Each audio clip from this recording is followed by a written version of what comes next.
So, hello everyone, welcome back to STBZ and this was Sandeep भैया। और guys, इस particular video में I am going to talk about HBTU Kanpur spot counselling, क्योंकि भैया spot counselling से पहले होने वाला है एडिशनल राउंड और एडिशनल राउंड का रजिस्ट्रेशन चल रहा है और एडिशनल राउंड में कितनी वैकेंसी है, कहाँ तक कट ऑफ जाने की संभावना है, राउंड 3 से अगर हम इसको कंपेयर करें तो लगभग आपके कट ऑफ में कितना डिफरेंस आ सकता है, प्रोसीजर क्या है और कौन कौन एडिशनल राउंड में एलिजिबल है और कितने लोगों को किस व्यक्ति को पार्टिसिपेट करना चाहिए एडिशनल राउंड में, इस वीडियो में मैं डिटेल में आपके साथ डिस्कशन करने वाला हूं गाइज। तो मैं आप सभी लोगों से एक बात जरूर कहूंगा कि फटाफट सब्सक्राइब कर लीजिए इस चैनल को अगर आप नए हैं तो, और अगर पुराने हो तो भैया लाइक करने में कंजूसी मत करना। तो चलिए शुरू करते हैं अपने इस पर्टिकुलर वीडियो को जिसमें हम HBTU का डिटेल एनालिसिस करेंगे। मैं यहां सिर्फ काउंसलिंग की बात करूंगा, कॉलेज के बारे में नहीं। ऑलरेडी कॉलेज पे डिटेल वीडियो बन चुकी है, आप चाहे तो नीचे डिस्क्रिप्शन बॉक्स में जाके उस लिंक के थ्रू आप क्या कर सकते हैं, HBTU काउंसलिंग के बारे में पूरी और जानकारी ले सकते हैं। तो अगर मैं एडिशनल राउंड की बात करूं तो वीडियो में आगे बढ़ने से पहले I would like to introduce myself. वैसे तो आप सब मुझे जानते ही होंगे, बट फिर भी I am Sandeep Vishwakarma and I have done my BTech in Electronics and Communication Engineering and my Masters is going on from IIT Guwahati. और पिछले कई सालों में मैंने हजारों बच्चों को उनके ड्रीम कॉलेज में भिजवाया है। HBTU में तो बहुत सारे अपने बच्चे भर भर के हैं, इंडिया के टॉप मोस्ट कॉलेजेस में अपने स्टूडेंट आपको मिल जाएंगे। मैं इस कार्य में काफ़ी सालों से कार्यरत हूं और हमारा एक सपना था कि मेरी तो भले सीट कैंसिल हो गई हो जोसा की, बट आने वाले टाइम में किसी भी स्टूडेंट के साथ ऐसा ना हो। That's why I am guiding you here and this is my vision. तो चलो बच्चा पार्टी शुरू करते हैं। अब इस वीडियो में हम देखेंगे कि HBTU के गाइडलाइंस क्या हैं और पूरा प्रोसीजर क्या रहने वाला है A to Z, और शेड्यूल क्या रहने वाला है, किस शेड्यूल पर आपको क्या क्या करना है। इस इकलौते वीडियो को देखने से आपकी सारा का सारा जो कंफ्यूजन है वो क्लियर हो जाएगा। अब बात करते हैं कौन कौन HBTU में अप्लाई कर सकता है। तो देखो, फ्रेश एप्लीकेशन अलाउड है। अगर आपने अभी तक HBTU के किसी राउंड में नहीं बैठे थे या फिर आपने अप्लाई पहले से नहीं भी कर रखा था तो भी you are allowed in additional round, and अगर एडिशनल राउंड में सीट नहीं मिल रहा है तो फिर you are allowed in spot round also. अगर मैं बात करूं तो कौन कौन अलाउड है, न्यू कैंडिडेट भी अलाउड है और वो बच्चे भी अलाउड हैं जिनको अब तक कोई सीट नहीं मिली है। कौन कौन नहीं अलाउ है, तो जिसको सीट मिल गई थी, जिसने विड्रॉल मार लिया था, वो एडिशनल राउंड में अलाउड नहीं है, वो स्पॉट में अलाउड हो सकता है। और जिन लोगों ने एडमिशन ले रखा है ऑलरेडी HBTU में, वो लोग भी अलाउड नहीं है। और जिन लोगों को सीट दिया गया था लेकिन सीट एक्सेप्टेंस फीस जिन लोगों ने पे नहीं किया, वो लोग भी अलाउड नहीं है। तो अलाउड सिर्फ वही है जिनको या तो कोई कॉलेज अब तक ना मिला है, HBTU ना मिला हो, या फिर उन्होंने अगर अब तक HBTU में पार्टिसिपेट ना किया हो तो भी दे आर अलाउड। तो ये कौन कौन अलाउड है यहाँ और कौन कौन नहीं अलाउड है आपको समझ में आ गया होगा। अब बात करते हैं एलिजिबिलिटी क्राइटेरिया की। तो वही PCM में आपका 55% होना चाहिए और 50% होना चाहिए in case of SC ST और OBC, और साथ ही साथ बच्चा JEE मेन में अपीयर हुआ होना चाहिए। पास हो या फेल JEE मेन में डजंट मैटर। अगर आप JEE मेन 2024 में अपीयर हुए थे यू कैन अप्लाई हियर, क्योंकि ऑलरेडी बहुत लो रैंक तक कट ऑफ चली जाती है लोअर ब्रांचेस में। अब देखो, जो नए बच्चे हैं उनको रजिस्ट्रेशन करने के लिए 2500 रुपए देना पड़ेगा। प्रोसीजर यही है कि सबसे पहले रजिस्ट्रेशन करिए, रजिस्ट्रेशन फीस 2500 रुपए है जो नए हैं उनके लिए। जो पुराने हैं उनको विदाउट पे कर बिना पे किए ही आगे बढ़ जाना है। और जो स्टेप नंबर 2 है दैट इज चॉइस फिलिंग। पहले एप्लीकेशन फॉर्म भरिए, फिर चॉइस फिलिंग करिए एंड उसके बाद आपका रिजल्ट आएगा, रिजल्ट चेक करिए। अगर आपको सीट अलॉट हुआ हो, अगर आपको सीट अलॉट हुआ है तो फिर तो बहुत आसान है, आपको सीट एक्सेप्टेंस फीस पे करना है। इस मतलब पिछले 2 सालों से एडिशनल राउंड या स्पॉट राउंड में बैठने के लिए HBTU पहले से पैसे नहीं ले रही है।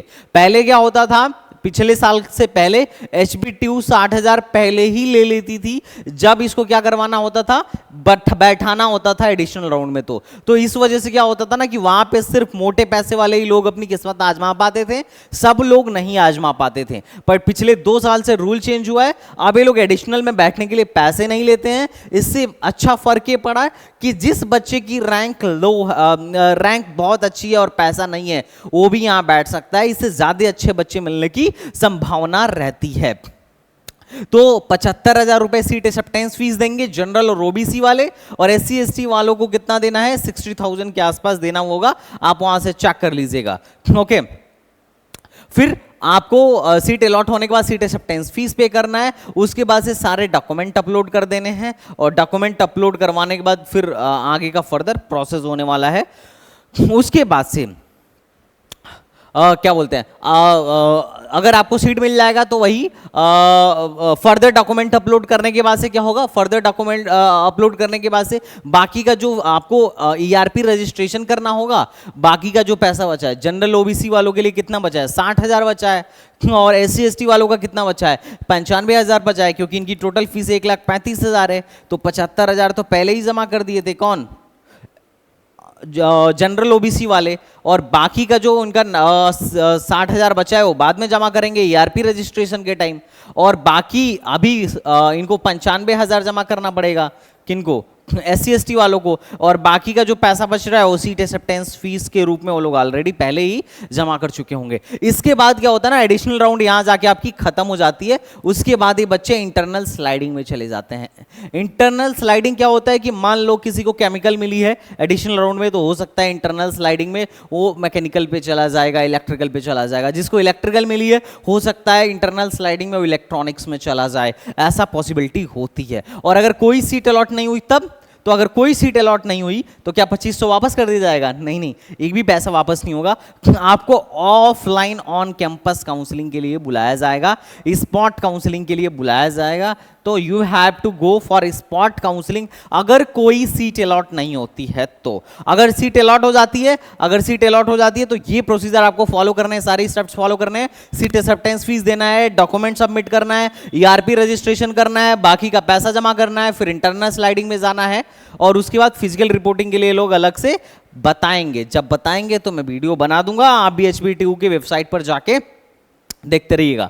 आप किस डेट से किस डेट तक ये पूरा कार्यक्रम होगा, मैं बीटेक कोर्स के लिए बता रहा हूं, अभी बीएस और एमएस कोर्स का भी कार्यक्रम मैं बताऊंगा, आप परेशान मत होइए। इसमें क्या है, पूरा कार्यक्रम जो है 23 जुलाई से 1 अगस्त तक ये चलने वाला है। आपका एप्लीकेशन का जो कार्यक्रम है 23 जुलाई से, रजिस्ट्रेशन और चॉइस फिलिंग आपका 23 जुलाई से 1 अगस्त तक चलेगा। आप रजिस्ट्रेशन एंड चॉइस फिलिंग कैसे करनी है HBTU की, ऑलरेडी मैंने एक वीडियो बना रखा है, आप इसे देख सकते हैं। तो टोटल यही है कि 23 से 1 के बीच में आपको क्या करना है, रजिस्ट्रेशन करके चॉइस फिलिंग कर देनी है, जो कि ऑलरेडी चल रहा है। उसके बाद आपका अलॉटमेंट रिजल्ट 2 तारीख को आएगा। 2 तारीख को आने के बाद से 5 तारीख से पहले जो मैंने आपको बताया सीट एक्सेप्टेंस फीस जमा करना है वो आपको कर देना है। उसके बाद 6 तारीख को इंटरनल स्लाइडिंग का रिजल्ट आएगा, फिर आपको फिजिकल रिपोर्टिंग के लिए अलग से बुलाया जाएगा। अब बात आती है सर कितनी सीटें हैं, तो देखो 912 में से अभी जो सीटें वैकेंट हैं, एक ये है 553 बच्चों ने फीस जमा कर दी है, और बाकी की सीटें क्या हैं, वैकेंट हैं। ये अभी तक इंफॉर्मेशन मेरे पास जो अब तक इंफॉर्मेशन है वो यही आई है, क्योंकि देखो न्यूज़ में भी ये चीज़ निकला था कि 912 में से 553 सीटों में बच्चों ने पैसे, 553 छात्रों ने फीस जमा की है। फीस जमा करने के बाद भी बहुत सारे लोग क्या करते हैं कि सीट से विड्रॉल मार लेते हैं, या फिर उसके बाद एडमिशन अपना कैंसिल करा लेते हैं। तो अभी न्यूज़ ये थी कि 912 में से 553 बच्चों ने क्या किया है, सीट अपनी टोटल फीस जमा करी है। अब अगर मैं बात करूं पिछले साल क्या रहा था, कितनी सीटें वैकेंट थी, तो this is the last vacancy of last year. Last year की वैकेंसी है, आप देख सकते हो कि किस किस में कितनी सीटें वैकेंट रहीं। देखो इसके स्पॉट में अच्छी बात, सॉरी इसके एडिशनल राउंड में अच्छी बात ये होती है कि कैटेगरी नहीं खत्म हुई होती है, आपको कैटेगरी वाइज सीट मिलता है, कैटेगरी बची रहती है एडिशनल में। जैसे AKTU का जो स्पॉट होता है उसमें वहां तक जाते जाते पूरी कैटेगरी जो है फिनिश हो जाती है, कैटेगरी खत्म हो जाती है, स्पॉट में कैटेगरी नहीं लगती है AKTU की। पर यहां पर एडिशनल में क्या है, आपकी कैटेगरी लगेगी, परेशान मत होइएगा। पिछली बार जो टोटल सीटें वैकेंट थी वो 396 सीट वैकेंट थी, और कुछ कुछ ब्रांचेस में FW सीट भी वैकेंट थी। तो आप लोग एडिशनल राउंड में बैठिए, आप लोग को फायदा मिल सकता है। ये लास्ट ईयर की वैकेंसी है जो आपको क्लियर एंड कट दिख रही होगी। अब सवाल ये है कि भैया किस रैंक तक बैठना चाहिए, किस रैंक तक एडिशनल राउंड में फायदा हुआ था, आप बताओ। अगर फायदा होगा तो हम लगाएंगे पैसे, अदरवाइज नहीं लगाएंगे। तो देखो मैं तुम्हें दिखा रहा हूं, ये तीसरे राउंड का डेटा है और ये एडिशनल राउंड का डेटा है। थोड़ा क्लियर कट दिखा देता हूं तुमको।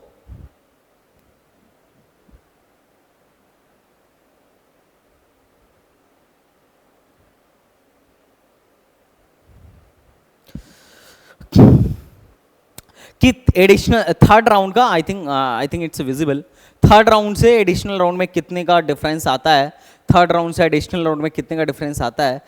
तुम यहां पे देखो, ये होम स्टेट का तीसरे राउंड का डेटा है और एडिशनल राउंड का डेटा है। देखो जनरली टॉप में, वैसे भी इन लोगों ने भी बोल रखा है, न्यूज़पेपर में भी ये बात आ गई थी कि ओहो हाँ इधर देखो 6 ब्रांचों की सीटें फुल हो चुकी हैं और 7 ब्रांच अभी भी बाकी हैं एडिशनल राउंड के लिए।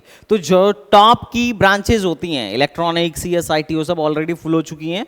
बाकी नीचे की ब्रांचेज जो केमिकल टेक्नोलॉजी के अंदर आती हैं वो सारी बाकी हैं। अब उनको हम थोड़ा देखते हैं कि उनमें क्या हुआ था। तो चलो सबसे पहले हम प्लास्टिक उठाते हैं। प्लास्टिक टेक्नोलॉजी, ये तो होम स्टेट का है EWS, ओके। प्लास्टिक टेक्नोलॉजी का होम स्टेट EWS में 1 लाख रैंक पे, मैं 2023 के डेटा से कंपेयर कर रहा हूँ, 2024 के डेटा से नहीं कंपेयर कर रहा हूँ। प्लास्टिक टेक्नोलॉजी के EWS को 1 लाख रैंक तक इन लोगों ने प्लास्टिक टेक्नोलॉजी राउंड 3 में दिया था और वही 1,15,000 रैंक तक प्लास्टिक टेक्नोलॉजी को देखने 1,15,000 रैंक तक एडिशनल राउंड में दिया था। ऑयल टेक्नोलॉजी 1,06,000 रैंक तक दिया था और वहीं यहाँ पे ऑयल टेक्नोलॉजी 1,22,000 रैंक तक देखने को मिल गया था। उसके बाद अगर मैं बायोकेमिकल इंजीनियरिंग की बात करूं तो 1,02,12 तक यहाँ पे मिला था और 1,08,523 तक देखने को मिला था। तो एक बेसिक सा डिफरेंस आपको देखने को मिलेगा। बहुत ज़्यादा तो ऐसा नहीं है कि वो बहुत ज़्यादा डिफरेंस हो जाएगा। रीज़न क्या है कि देखो जिस बच्चे को नहीं मिला है ना वो एडिशनल राउंड में बैठेगा ही बैठेगा, ऑब्वियस सी बात है। जिसको नहीं मिला है वो एडिशनल राउंड में बैठेगा ही बैठेगा और कुछ नए बच्चे भी एडिशनल राउंड में आएंगे। तो एक बेसिक सा डिफरेंस आएगा। तुम एडिशनल राउंड को 5वां राउंड समझ लो, एक बेसिक सा डिफरेंस आएगा। लेकिन जब ये बात जब स्पॉट तक पहुंचती है, क्योंकि इसके बाद जो होगा ना कॉलेज लेवल काउंसलिंग होगा, जो स्पॉट होगा, और इस पे बहुत ज्यादा लोग ध्यान नहीं देते हैं क्योंकि इसमें क्या होता है, जानना पड़ता है। इसमें भैया सिविल इंजीनियरिंग 1.3 लाख तक पहुंच गया था, मैकेनिकल 90,000 प्लस तक पहुंच गया था। 2023 का डेटा है, हालांकि 2024 में तो ऑलरेडी इससे लो पे चला गया है। 2024 में तो ऑलरेडी इससे लो पे चला गया है, but this is the basic की ऑयल टेक्नोलॉजी 3.5 लाख से 4.5 लाख तक एडमिशन दे दिया था। बायोकेमिकल में 4 लाख तक मिलने की संभावना थी। तो दीज आर द एक अप्रॉक्सीमेट डेटा कि इसके बाद जो राउंड होगा ना, एडिशनल के बाद जो राउंड होगा वो बहुत दमदार राउंड होगा, स्पॉट राउंड। तो ये बेसिक आपके लिए डेटा था जो आपको आई थिंक समझ में आ गया होगा कि यहाँ पे क्या चल रहा है, HB2 में भी फिलहाल में क्या चल रहा है और किस रैंक तक एडमिशन होगा। ठीक है, तो ये रहा है HB2 के कट ऑफ का, HB2 का एनालिसिस। अब बात है कि भैया 2024 की वैकेंसी कब आएगी। तो देखो अब तक तो 2024 की वैकेंसी आई ही नहीं है। अब हमें कैसे पता है? तो देखो यार न्यूज़पेपर में भी आया था और वहाँ पे बहुत सारे मेंटर्स थे, तो अब अपने मेंटर्स भी वहाँ के हैं, बहुत सारे स्टूडेंट्स मेरे वहाँ पे हैं, तो कुछ कुछ बातें मेरे को पता चलती रहती हैं। बट अभी के लिए जो मैं आपसे कहूँगा कि अभी जैसे ही वैकेंसी आएगी मैं उस पर एक डिटेल वीडियो बना दूंगा। लेकिन BSMS जो कोर्स इन्होंने लॉन्च किया है, HB2 ने जो BSMS कोर्स लॉन्च किया है उसकी स्पॉट शुरू हो चुकी है, उसका स्पॉट राउंड शुरू हो चुका है और वो एक कॉलेज लेवल काउंसलिंग वहाँ जाके कराना है। तो जो इंटरेस्टेड कैंडिडेट्स हैं मैं उनसे यही कहूँगा कि भैया आप चाहो तो वहाँ जा सकते हो। आपको अगर BSMS करना हो, BS जो होता है बीटेक के इक्विवेलेंट होता है और MS जो होता है एमटेक के इक्विवेलेंट होता है। तो एक तरीके से बीटेक एमटेक जैसी ही एक कंबाइंड डिग्री है। तो अगर आप इंटरेस्टेड हो तो आप HB2 में जा सकते हो। बाय डेटा BSMS इन डेटा साइंस कराता है। तो अगर आपके मन में और भी डाउट है तो कमेंट बॉक्स में पूछ लेना, definitely I will tell you. तो I hope you are getting my point guys. तो चलिए मिलते हैं नेक्स्ट वीडियो में, तब तक के लिए बाय बाय, टाटा एंड जय हिंद।